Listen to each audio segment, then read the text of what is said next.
and today I'm going to be doing 2 reviews. I know I said I was only going to be doing 1, but I figured I should start doing more reviews. So, first of all, I'm going to be reviewing The Fever, which is an ARC that I received from GOODREADS.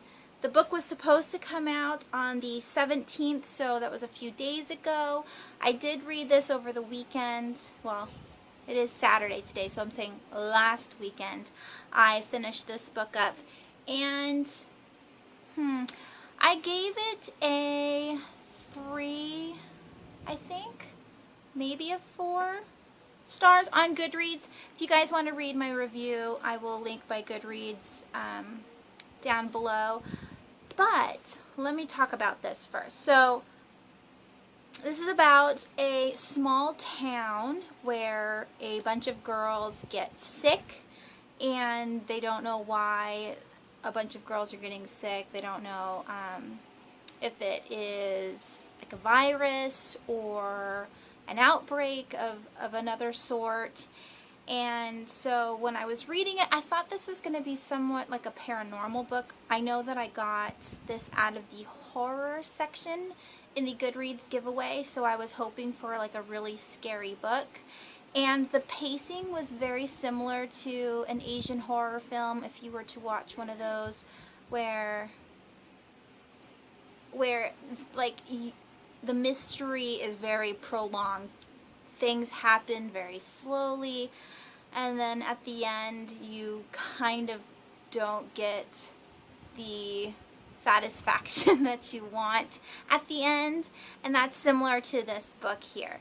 So we start off with Deanie Nash. She is 16 and in high school. Her 2 best friends are Gabby and Lise. And Lise is the first to be exposed to this virus of some sort that the town is being exposed to. So she's in the hospital. Everyone's freaking out. The school is in like panic mode, and Deanie doesn't know why things are happening. There are several things on her checklist that could have been a result. The town thinks it might be a vaccination. They're also thinking it might be the lake because the lake is closed off to the rest of the town because of toxins.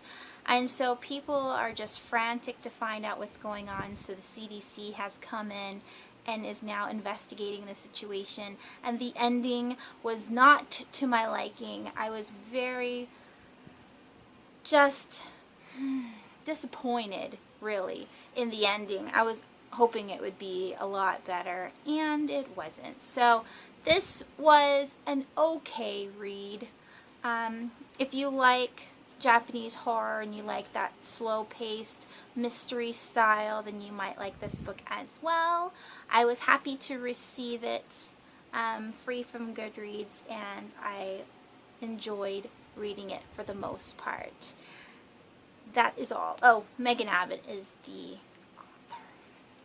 Next, the second book that I read last weekend was Sharp Objects by Gillian Flynn. This is her debut novel. I have also read Gone Girl, and that one was twisted, and so I was hoping this one would also be as twisted, and she did not disappoint.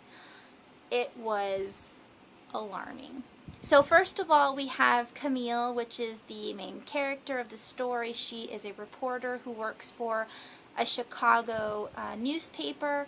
Their newspaper isn't as special like as the Chicago Tribune. It's a smaller scale newspaper, and they are hoping to get a breakthrough story to, you know, raise ratings for their newspaper column.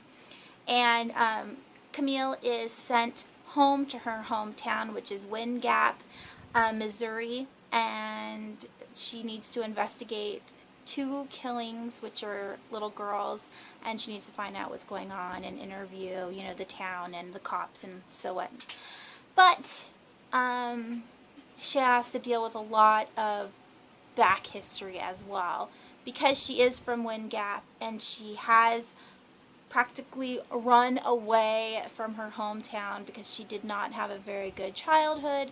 She is miserable being there, having to deal with her mother and her stepfather and her half-sister, and just the town in general. So you have a lot of drama with her family aspect, and then you have the mystery of who the killer is in the town, whether it's an inside job and it's someone from Wind Gap or an outsider who has just come through town to do these weird killings.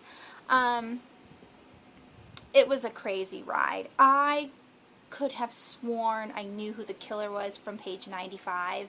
I thought I knew it, and I was strong on my opinion on who the killer was, and 30 pages left in the book, and you're like, what?